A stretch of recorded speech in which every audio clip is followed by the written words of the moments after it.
지금 가격이 비쌀까요, 쌀까요? 저는 확신합니다. 지금 가격이 쌉니다. 제가 좀 당부를 드리고 싶은 게,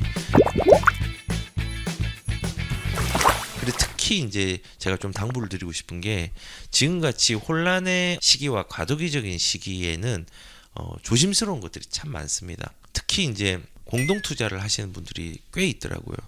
공동 투자가 나쁘다라고 얘기는 할 수는 없지만요, 결과론적으로 나쁜 결과들을 많이 만들더라고요. 왜냐하면 우리가 처음엔 좋은 마음으로 가죠. 모든 사람들이 매수 시기는 같이 공투를 했으니까 같습니다. 그런데 어떤 사람은 80이고 어떤 사람은 30이고 어떤 사람은 40이라고 쳐요.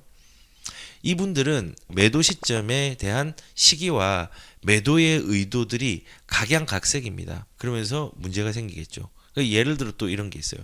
한 80세 어르신과 70세 어르신이 있는데 공동 투자를 했어요. 80세 어르신이 돌아가셨어요. 두 분은 잘 맞았는데 그게 상속이 되어서 그 상속된 분하고 이제 문제가 발생하는 경우. 그리고 이제 공동 투자나 차명으로 이용하는 사람도 특히 문제가 되는 게, 내가 세금을 아끼려고 내 동생, 내 지인들, 내 친척한테, 무주택자한테 그 사람 명의를 빌려줬어요.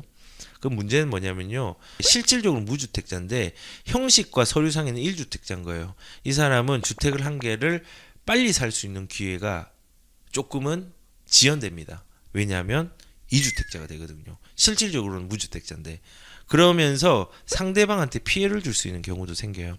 그래서 우리가 의사결정을 나 혼자 내 개인과 내 가족을 지키기 위한 의사결정도 되게 힘들 텐데, 그것들을 3명, 2명, 4명, 5명에서 공투를 하다 보면요, 피해를 줄 수 있는 상황이 생기기 때문에 이런 부분들은 혼란스러울 때도 하면 안 되지만요, 앞으로도 지양을 하시면서 가셨으면 좋겠어요. 이해관계가 복잡할수록 문제가 크게 발생합니다. 그래서 우리가 상속 때문에 형제간에 많이 싸우잖아요. 왜냐면은 처음엔 안 그럴 것 같은데 이게 현실에 닥치면은 문제가 생기는 경우가 참 많습니다.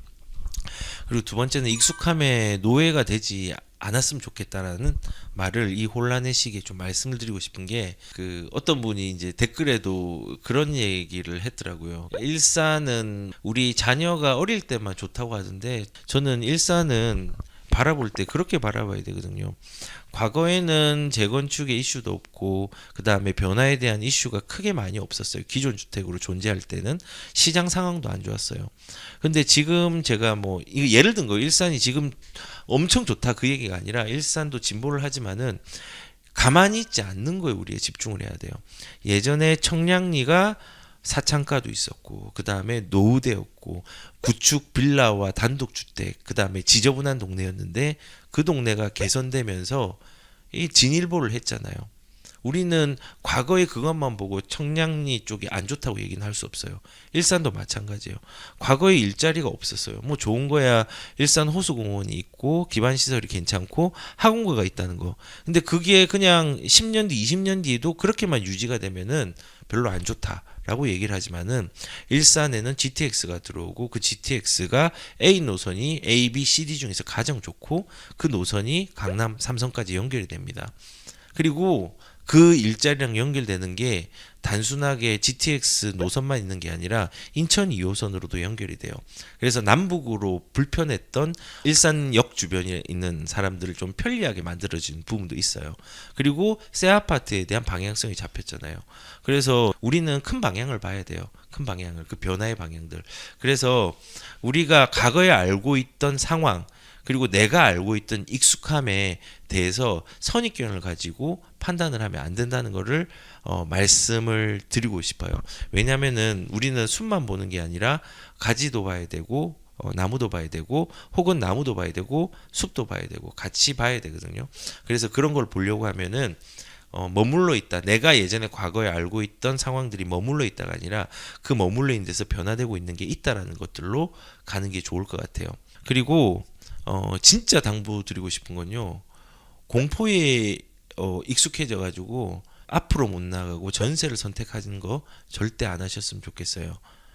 전세는 항상 위험합니다. 그러면 전세를 안 하고 바로 가야지라고 하는 사람들도 있겠지만요, 이거는 목적이 아니고 목표가 아니라 하나의 과정이에요. 저도 전세를 처음에 10몇 평짜리 전세에서 시작을 했거든요.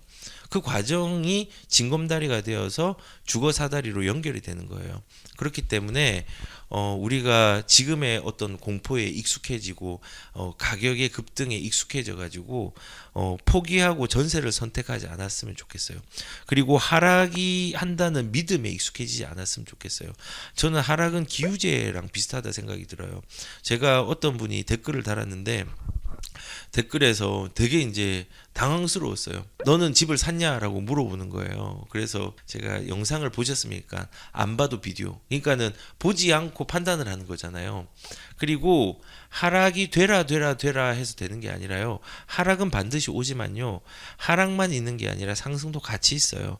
그리고 하락을 기다리는 사람은요. 이렇게 생각해야 돼요. 내 집이 10억짜리가 있어요. 그리고 이게 한 13억이 되었어요. 그럼 하락이 옵니다.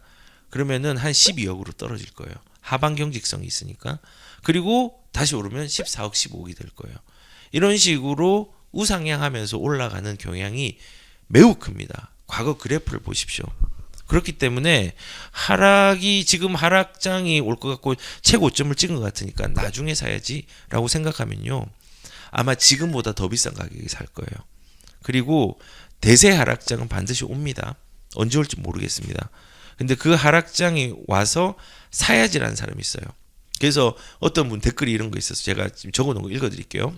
리모델링을 안 하고 15년을 기다리면은 새 집을 싸게 살 수 있다. 전 세계가 집이 많아서 더 이상 집이 필요 없고 인구도 줄고 재건축이 최고다. 왜 최고 집값 비쌀 때 리모델링 하냐? 집값이 바닥으로 떨어졌다가 올라오는 시기에 사야지. 이게 되게 잘못된 시각이에요. 이분의 인격이 잘못됐다는 게 아니라 자산을 지키는 방향성이 잘못됐다는 거예요. 15년을 기다리면요. 12년 동안에 하락은 옵니다. 근데 15년 후에 지금 가격이 비쌀까요? 쌀까요? 저는 확신합니다. 지금 가격이 쌉니다. 지금 가격이 쌉니다. 왜냐하면 사람들이 지금의 가격과 가치의 어떤 단어들의 개념들을 똑같이 생각하는 경우가 되게 많아요. 그렇게 생각하면 안 돼요. 가격은 1차적인 숫자의 크기고요. 가치는 화폐에 대한 가격과 규모의 크기를 반영하는 가치의 기준이 되는 거예요. 그래서 그냥 거꾸로 호빵이 있는데 이걸 1980년대의 가격으로 돌아갈 수 있냐고 질문을 던져보면 못 가거든요. 우리가 지불해야 되는 돈이 많아진 거예요. 왜 많아지냐? 통화량은 계속 팽창을 해요. 지금 시장 경제가 살아있느냐 계속 팽창을 한단 말이에요. 그래서 제가 저번 영상을 찍은 거예요. 가격을 인정할 때가 온다고요. 팽창을 하면서 화폐 가치가 떨어지면서 그 가격을 인정할 때가 온다고요. 그래서 가격과 가치를 똑같은 개념으로 사용하지 말고 15년 뒤 산다? 못 삽니다. 그리고 하락 때 산다? 못 삽니다. 왜냐하면 상승 때 집을 못 사는 사람은요. 절대로 하락장에 집을 살 수가 없습니다. 용기의 크기가 훨씬 더 큽니다. 하락장에 들어가려면요. 그래서 저는 상담할 때 그 얘기를 많이 해요. 하락장을 경험했는지 투자 경험을 했는지 그걸 통해 가지고 그분이 앞으로 적극적으로 투자를 해야 될지 소극적으로 투자해야 될지를 제 스스로 이제 기준을 세워서 상담을 하거든요. 그래서 투자는 늘 얘기를 드리지만은 정보로 하는 것이 아니라 정보에 해석하는 나만의 기준으로 가치를 부여해야지 좋은 결과가 나올 수 있습니다.